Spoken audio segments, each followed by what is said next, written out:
ليلۃ القدر کے بارے میں ویسے تو شروع حدیث کو آدمی دیکھے 40 سے زیادہ قول ہیں کہ کہاں کب آتی ہے کس رات ہے، اتنی لمبی چوڑی بحث ہے کہ آدمی پریشان ہو جائے۔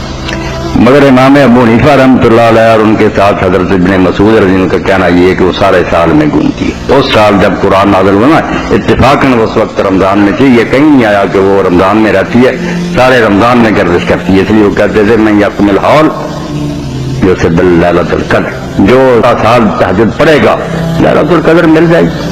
اور بہت سے اولیاء اللہ نیک لوگوں کا میں نے پڑھا، انہوں نے اپنا مشاہدہ بیان کیا کہ ہم نے دوسرے مہینوں میں دیکھی، وہ انوار تجلیات سارے ہمارے دیکھنے میں آئے، مگر زیادہ رمضان میں دیکھی۔ اب اگر رمضان میں بھی مانے تو اس کا کیا کہ شروع سے لے کر آخر تک کس رات میں ہے، یا آخری 10 دنوں میں، آخری 10 دنوں میں تو وہ ایک ہی رات ہے جو جمی رہتی ہے یا بدلتی رہتی ہے، کبھی کوئی کبھی کوئی۔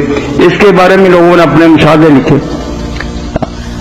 ابن حبیرہ لکھتے ہیں الفصاح میں کہ میں نے تو بھائی دیکھی تو اس وقت نا 21ویں رات، اور حضور کے زمانہ میں 21ویں رات کو لوگوں نے دیکھا۔ آپ نے کہا کہ مجھے یہ دکھایا گیا کہ اس دن بارش ہوگی اور میں کیچڑ میں سجدہ کروں گا، کیونکہ چھت پتوں کی نا ٹپ پڑتی، واقعی اس میں فجر کے وقت آپ نے کی، اور ایک سال 23 کے وقت بھی یہی ہوا۔ اور کئی لوگوں کا وہ ابن حبیرہ لکھتے ہیں، انہوں نے سکھا لوگوں ہم نے 27 پہ دیکھی، بدلتی رہتی جگہ، کوئی اس کا متعین نہیں۔ کوشش کرنی تھی، آپ ڈھونڈیں گے نا، ملے نہ ملے آپ کو نیت کے مطابق اجر ملے گا۔ ہاں، نیت وہ اللہ تعالیٰ دیکھے گا۔ آپ اس نیت سے کھڑے ہو جایا کریں کہ مولا تو نے پوشیدہ رکھا، ہم سوالی ہیں دروازے پر کھڑے، ہماری جولیاں بھر دے ذو الفضل العظیم میں۔ آپ اس فکر میں نہ پڑھیں، باقی دعا ان دنوں میں پڑھے جو رسول کریم علیہ السلام نے ام المومنین سیدہ عائشہ صدیقہ رضی اللہ تعالیٰ عنہ کو تعلیم کی کہ یہ راتیں جن میں شب قدر کا امکان ہے۔ پوچھا کیا پڑھوں؟ آگے بھی میں نے ایک درس میں کہا، آپ بھی سن لیں، اللہم انک عفو تحب العفو فاعف عنی۔ ساری باتیں چھوڑ کر مرد عورتیں نا جو نہیں دیتا میں، وہ بھی ان دنوں میں یہی پڑھیں، اللہ تو بہت معاف کرنے والا ہے، معاف کرنے سے خوش ہوتا ہے، میں گناہگار اور قصوروار ہوں، معاف فرما دے۔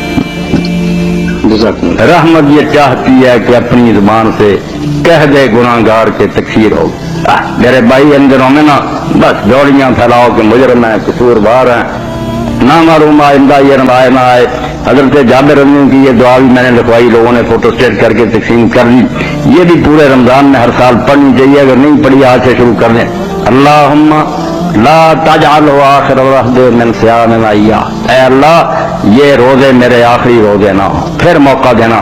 وَإِن جَعَلْتَهُ، اور اگر تو فیصلہ کر چکا کہ میری زندگی کے یہ آخری ہیں، فَاجْعَلْنِي مَرْحُومًا وَلَا تَجْعَلْنِي مَحْرُومًا، تو مجھ کو ان میں داخل کر دے جن پر رحمت ہو گئی ہے، ان بد نصیبوں میں نہ کرنا کہ رمضان گزر گیا میں اسی طرح مجرم رہ گیا، اگر موت ہی مقدر ہے تو پھر ایسا کر۔ یہ چھوٹی سی دعا جو ہے نا یہ ضرور پڑھیں، اللہم لا تجعلہ آخر العہد من صیامنا ایاہ وَإِن جَعَلْتَهُ فَاجْعَلْنِي مَرْحُومًا وَلَا تَجْعَلْنِي مَحْرُومًا۔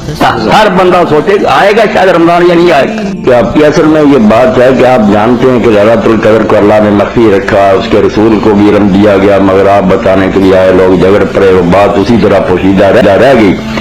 اب بس یہ اندازہ ہی ہے نا کہ زیادہ لوگوں نے خواب دیکھے پچھلے حصے میں، تو آپ نے فرمایا تمہارے خواب متفق ہو گئے ہیں، اس لیے آخری طاق راتوں میں تلاش کرو۔ اب کچھ لوگ تو اس پر جم گئے کہ یہ ساری دنیا کے لیے جنرل لا ہے، قیامت تک کی۔ کچھ نے کہا نہیں یار بات خوابوں کی تھی، اس سال لوگوں نے خواب دیکھے تھے جو پہلے فکرہ آتا کہ تمہارے خواب متفق ہو گئے، اس سال آپ نے کہا یہ قیامت کے لیے نہیں ہے۔ تو وہ قول حضرت ابن مسعود رضی اللہ عنہ کا کہ جو سارا سال قیام کرے، تو کا کہ جو سارا سال قیام کرے تہجد پڑھے اس کو لیلۃ القدر مل جاتی۔ امام ابو حنیفہ رحمۃ اللہ علیہ بھی اسی مسلک پر بڑے بڑے اولیاء اور اللہ کے صالح بندوں نے دیکھی دیا، دوسرے مہینوں نے ذکر کیا کہ ہم نے وہ انوار و برکات دیکھے۔ وہ کہتے ہیں اس سال رمضان میں تھی جب قرآن اترا، یہ اتفاق تھا، یہ کہیں نہیں آیا کہ وہیں رہتی ہے، سال میں گھومتی رہتی۔ تو یہ بھی ایک قول ہے جو میں نے ذکر کیا، اگر کسی کا پر اطمینان نہیں وہ دوسری بات کوئی مانتا تو بہت عالم یہی کہتے ہیں کہ وہ رمضان کے آخری دنوں میں تاکہ اس پر ہے، کوئی ایسی بات نہیں، لڑائی جھگڑے کی بات نہیں۔ مگر امام ابن حمام کی جو بحث ہے نا فتح القدیر میں، اس کو پڑھنا چاہیے، اور کہا ساری حدیثوں کو اچھی طرح پڑھ لو، وہ سال کی بات نظر آئے کہ اس سال حضور نے کہا ہمیشہ کے لیے کہیں نہیں یہ فرما دیا۔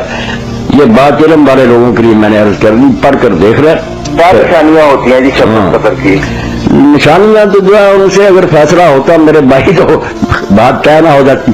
کہیں آتا ہے کہ اس دن سورج نکلتا ہے تو دیر تک اس کے ساتھ شعائیں نہیں ہوتی، گڑبڑ والی، یہ چیزیں بس اندازے ہی ہے نا، فرمائے گیا مگر سے کوئی طے نہیں ہوئی بات، خود حضور کو بھی نہیں پتا چلا، لوگوں کو بھی نہیں پتا چلا، یہ نشانیاں کوئی واضح کرتی تھے، ابن حزم کہتے ہیں یار حضور کو اور صحابہ کو پتا نہ چل جاتا، کوئی پتا نہیں چلتا کہ کیا یہ کیا۔ باطنی طور پہ انسان روحانی طور پہ کیسے محسوس کرتا ہے کہ میں لیلۃ القدر پائی؟ نہ بس نیک لوگ ہیں نا جنہوں نے زیادہ بات کی، ان کا تو بھائی یہی وہ کہتے ہیں ہمیں تو روشنیاں بھی نظر آتی ہیں، ہم تو بہت سی عجیب و غریب چیزیں دیکھتے ہیں، اللہ کا فضل ہو سکتا ہے ہر بندے پر۔